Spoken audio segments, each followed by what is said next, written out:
Ici Élie Pilon pour le lait au chocolat. Aujourd'hui, le soccer en 5 étapes. Étape 1. Évidemment, toute saison de soccer qui se respecte débute dans un aréna.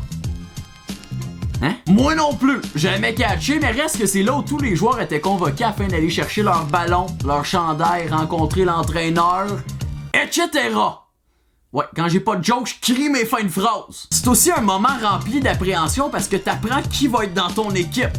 A.K.A. là que tu sais si ton été va être le fun ou non. Parce qu'il y a pas de transaction au soccer maison. Hein, si l'association a décidé que t'allais être d'une équipe pas bonne tout l'été, t'es d'une équipe pas bonne tout l'été, c'est pas mal la seule option. Étape 2, s'ensuit le premier entraînement. Premier et seul d'ailleurs, et y a personne qui est là pour pratiquer tant que ça, hein, parce que c'est à cet entraînement-là qu'il y a sélection du nom d'équipe. Et règle non écrite du Soccer League Maison, le nom d'équipe doit toujours avoir un rapport avec la couleur du chandail. Par exemple, les noirs, les panthères, les rouges, les dragons rouges, les verts, les dragons verts, les oranges, les tigres, les jaunes. Les jaunes, eux autres gardaient leur nom de couleur. T'sais, y a pas d'animal ou d'objet jaune et viril. On n'a pas trouvé ça encore. Les bruns, les marres. C'est également en première pratique que distribution des positions de jeu. Hein, les meilleurs à l'attaque, les moyens au milieu de terrain, les pas bons en défense.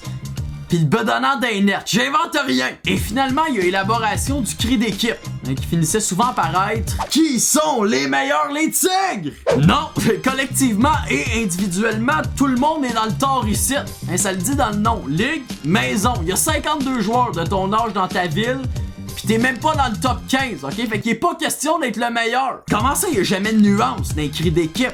Hein? Un cri d'équipe honnête, d'équipe de soccer maison devrait ressembler à ça. Qui sait qu'ils sont pas dans l'élite, mais pas si pire quand même, les tigres! Moins intimidant, mais beaucoup plus réaliste. Étape 3, jour de match, la madame arrive avec le chasse-moustique, les chaises de camping, le bonhomme avec le cooler rempli de popsicle. Ensuite, il y a échauffement. Un échauffement qui consiste globalement à faire des tirs au but pendant 20 minutes. À question de réchauffer tous les muscles légaux. L'arbitre s'avance pour le coup d'envoi et c'est à ce moment-là que tu te rends compte que les terrains destinés au soccer maison sont pas entretenus avec le plus de rigueur.